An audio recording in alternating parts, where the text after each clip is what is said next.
નમસ્કાર દર્શક મિત્રો, આજે આપણા પોડકાસ્ટમાં મહેમાન બન્યા છે ગાંધીનગરના કાવ્યરત્ન ગ્રુપના ફાઉન્ડર શ્રી એસ કે પટેલ સાહેબ. શ્રીરંગમાંથી કાવ્યરત્ન ગ્રુપ નામ કરવાનું હેતુ શું અને આ શરૂઆત તમારી કેવી? મારા નાના બ્રધર છે, એમની દીકરીનું નામ રત્ના હતું, લાડલો. અચ્છા. અને મારો મોટો દીકરો છે, એ દીકરીનું નામ કાવ્ય હતું. એટલે કાવ્ય અને રત્નાનું સંયોજન કરીને કાવ્ય રત્ન એક સરસ સાંસ્કૃતિક નામ લાગે એવું છે. તમારા ખાસા બધા પ્રોજેક્ટમાં જે ન્યૂલી પ્રોજેક્ટ છે એમાં રેવા, ગંગા, નર્મદા આ પ્રકારના નામો છે, તો એ પાછળ રાખવાનું હેતુ?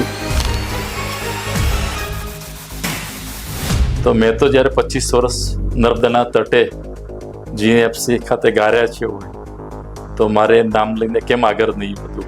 એ વખતે મેં ગાંધીનગરનો સૌથી પહેલો 4 BHK નો પ્રોજેક્ટ લોન્ચ કર્યો હતો. ઘણા મિત્રો મને એક વખત કહેતા પણ હતા કે તમારું આ ગાંઠપણ ભર્યું પગલું છે. 2012માં જૂન મહિનામાં થોડીક મંદીની શરૂઆત થઈ રિયલ એસ્ટેટમાં.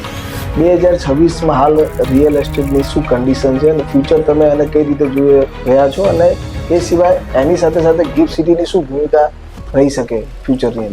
ઇન્ટરનેશનલ ક્રાઇસિસ કહીએ કે ઇન્ટરનેશનલ જે સિનારીઓ ચાલી રહ્યો છે એ બધાના કારણે ફેબ્રુઆરી 2024થી થોડું મંદીનું વાતાવરણ ચાલુ થયું. એટલે પાસ્ટ હેઝ ગોન નાઉ છે, અગેઇન ટ્રેન્ડ ચાલુ થયો છે. રિયલ બાયર્સ માર્કેટમાં આવી રહ્યા છે.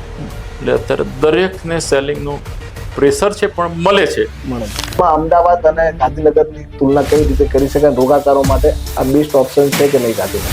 એટલે compare to Ahmedabad, Gandhinagar always preferential રહેવાનું છે residential accommodation point of view. કે ભાઈ આમાં હવે 80% વેચાણ થઈ ગયું તો હવે ના લેવાય આમાં. પણ જો તમારું કામકાજ સારું હશે તો કોઈ પણ યુનિટ બાકી નથી રહેવાનું. આ મારો જાતો અનુભવ છે. મકાન જાતે બનાવવું એના કરતા ડેવલપર બનાવે ઘણું સારું છે. મારે તો ફક્ત ચાવી લઈને મકાન ખોલવાઈને રહેવાનું છે.